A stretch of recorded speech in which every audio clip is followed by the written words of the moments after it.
Okay, let's go crispy pata. Pero lami ka. Focus na sa kuan kanang cooking show, okay? Yang gi torch ang chorvanes dito kay para makuha ng mga kuan. So yung gi season with salt and pepper. So yung gi pabukalan og nagkuan siya. Okay, hantod maluto. Unsa na wa kay la pepper, asin for okay.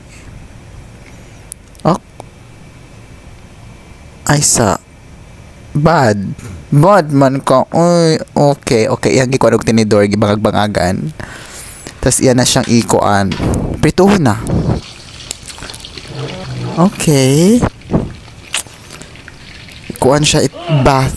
Okay. Unta oil ko eh.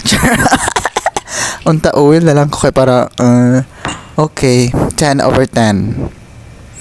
10/10. Lami. Crispy. Very crispy. Crispy on the outside, juicy on the inside. I want that right now. Okay. 10/10. Let's go lechon kawali. Lami edition. Okay, ang gichorva ang karne. Gitorch niya tapos gichorva niya, mura gitanggal niya ang mga balahibo.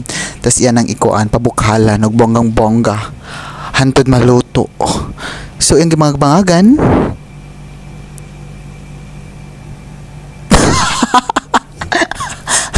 Bad kayo ka, besh. Ay, char.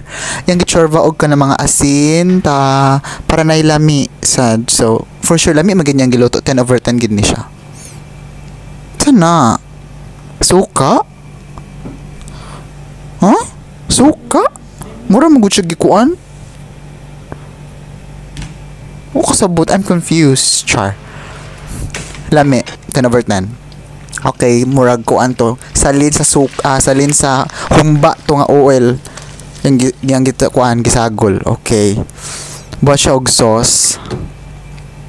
Okay. Simple, very easy. Basic sauce, charot. So, yan ang lami gini siya. For sure, 10/10 gini ang lasa ani nga kuan lechon.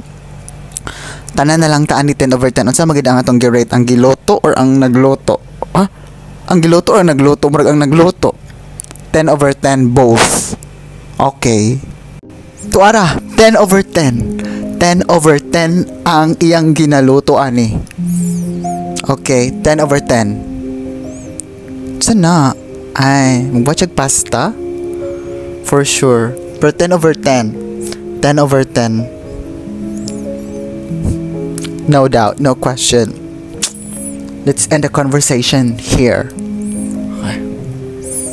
See? Let me